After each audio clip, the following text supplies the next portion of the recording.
เหตุผลที่เฮ็ดให้คนตุ้ยลดน้ำหนักได้ยากที่สุด1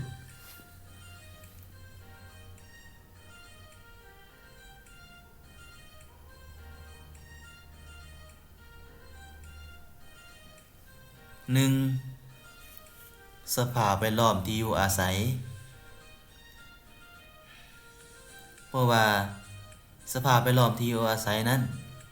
ที่เฮาอยู่นั้นอาจจะบ่สะดวกในการออกกำลังกายสภาพแวดล้อมนั้นเป็นสภาพแวดล้อมที่มีแต่คนอ้วนคนตุ้ยอยู่ด้วยนำกันสภาพแวดล้อมนั้นเป็นสภาพแวดล้อมที่พาให้เฮานั้นบ่สามารถลดทุนได้เป็นสภาพแวดล้อมที่เฮ็ดให้เฮากินหลายได้ใช้ชีวิตที่บ่สะดวกอิงตามสังคมที่เฮาอยู่ในปัจจุบันนั่นก็คือสภาพแวดล้อมของเฮาที่เฮ็ดให้เฮาบ่สามารถลดน้ำหนักได้เฮ็ดให้เฮาอ้วนโดยอิงตามสภาพแวดล้อมย้อนเฮาขี้คร้านมีหลายๆปัจจัยตามสภาพแวดล้อมที่เฮานั้นอยู่2กรรมพันธุ์เฮ็ดให้เฮาตุ้ยนั่นเฮ็ดให้เฮาลดน้ำหนักได้ยากย้อนว่าด้านกรรมพันธุ์อิงตามพ่อแม่เฮานั้นเป็นคนตุ้ยและลูกก็ตุ้ยตามเฮ็ดให้เฮานั้นลดน้ำหนักได้ยากพ่อแม่ก็ตุ้ยลูกก็ตุ้ยไปนำ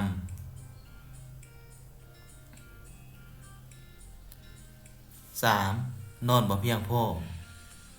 การนอนเป็นสิ่งสำคัญในการลดน้ำหนักถ้านอนบ่เพียงพอเฮ็ดให้สุขภาพนั้นอ่อนเพลียและอ้วนลงพุงได้ง่าย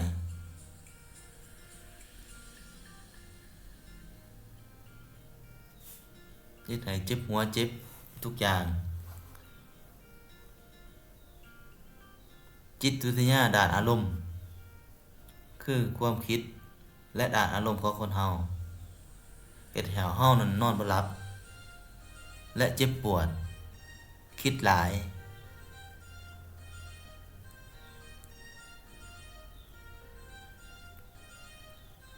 การใช้ยาและสุขภาพ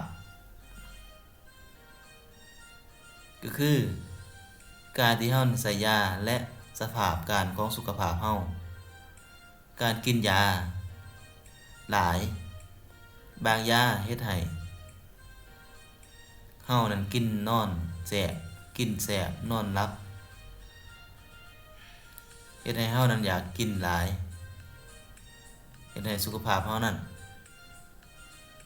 อ้วนขึ้น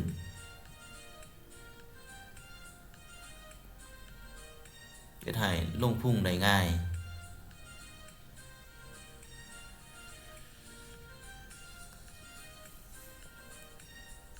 เฮ็ดให้สุขภาพบ่อำนวยความสะดวกย่อยยากย้อนการกินและสุขภาพอิงตามสุขภาพของเฮาคืออายุสูงเฮ็ดให้บ่สะดวกในการลดน้ำหนักในการออกกำลังกายก็เช่นกัน